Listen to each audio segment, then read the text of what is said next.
Salam sejahtera, pada hari ini kita akan membincangkan tentang perkembangan pendidikan Kerajaan Khalifah Abbasiyah pada abad ke-11 hingga ke-12.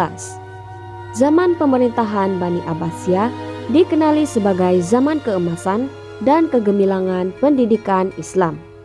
Dasar pendidikan berteraskan wahyu Al-Quran dan hadis, manakala sumber pendidikan berasal dari Al-Quran dan hadis serta sumber ilmu dari luar seperti India, Parsi, dan Greek. Selain daripada ilmu keagamaan, ilmu lain ialah sains, perubatan, fizik, kimia, matematik, geografi, falsafah, astronomi, falak, dan sebagainya.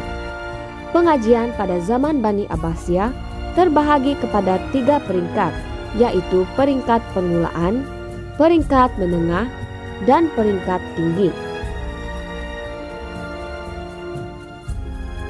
Antara perkembangan pendidikan Kerajaan Khalifah Abbasiyah pada abad ke-11 hingga ke-12 adalah dari segi institusi pendidikan. Yang pertama, masjid.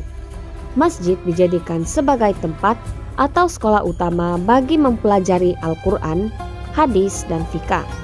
Selain itu, diadakan juga majlis muzakarah, yaitu majlis perbincangan dan perbahasan antara para ulama, sarjana, ahli fikir, dan lain-lain. Yang kedua, istana.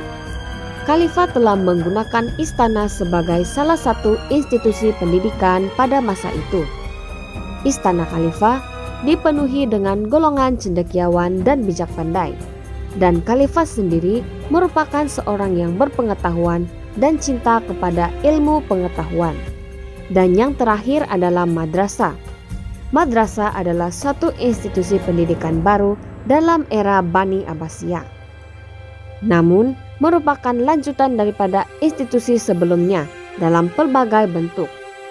Madrasah juga dikenali sebagai sekolah-sekolah tinggi yang ditubuhkan pada zaman pemerintahan Nizam al-Mulk.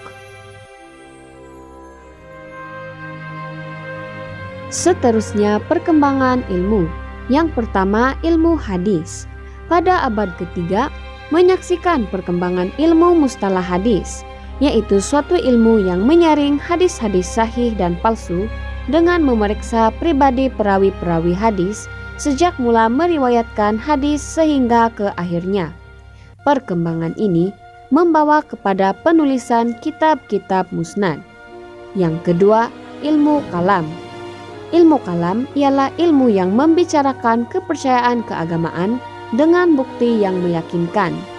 Di dalam ilmu ini dibahaskan tentang cara marifat atau mengetahui secara mendalam tentang sifat-sifat Allah dan para rasul dengan menggunakan dalil-dalil yang sahih.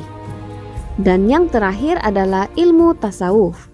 Pada zaman pemerintahan Bani Abbasiyah yang ketiga, lahir tokoh tasawuf seperti Rabi'ah al-Adawiyah yang mempopulerkan fahaman hud atau cinta kepada Allah.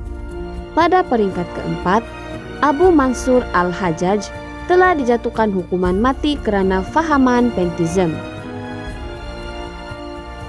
Perkembangan terakhir adalah menerusi pertumbuhan ilmu sekular. Yang pertama, ilmu falsafah. Pengajian falsafah sebagai satu ilmu dalam Islam yang dipelopori oleh Abu Ishaq al-Kindi yang mengarang beratus-ratus buah karya meliputi aspek mantik, falsafah, musik, matematik, dan lain-lain. Ibn Maskawai terkenal sebagai ahli falsafah akhlak melalui bukunya Tahzibul Akhlak. Keraguan terhadap ilmu falsafah menyebabkan Al-Ghazali beralih kepada ilmu tasawuf dan berjaya menguasai sebagian besar pemikiran umat Islam dan berjaya menggugat pengaruh falsafah Yunani pada zamannya. Seterusnya, ilmu sains dan perubatan. Ilmu sains dan perubatan turut mengkaji bidang zoologi, fizik, geologi, matematik, serta kimia yang banyak membantu dalam bidang perubatan pada zaman tersebut. Yang ketiga, ilmu sejarah. Kemahiran dalam ilmu hadis telah memberi manfaat yang besar dalam melahirkan ulama sejarah yang berjaya menghasilkan kajian yang teliti berasaskan fakta yang benar. Seterusnya, ilmu alam dan geografi. Umat Islam tidak ketinggalan dalam ilmu geografi. Berasaskan karya terjemahan Ptolemy dan Tabib bin Qurrah, lahirlah buku Suratul Ard oleh Khawarizmi. Hasil daripada pengembaraan ilmiah, umat Islam telah menghasilkan kitab geografi yang sangat bernilai. Dan yang terakhir adalah kesenian. Perkembangan ilmu seni dan budaya juga dapat dilihat pada zaman pemerintahan Bani Abbasiyah. Misalnya, Firdausi menghasilkan karya epik yang agung yaitu Syahnameh. Epik ini mengambil masa lebih 30 tahun untuk disiapkan dengan pelbagai gambar raja dan pahlawan. Pada keseluruhannya, perkembangan ilmu pengetahuan semasa zaman Bani Abbasiyah bukan sahaja dalam bentuk keagamaan, tetapi meliputi pelbagai ilmu lain seperti sains dan perubatan.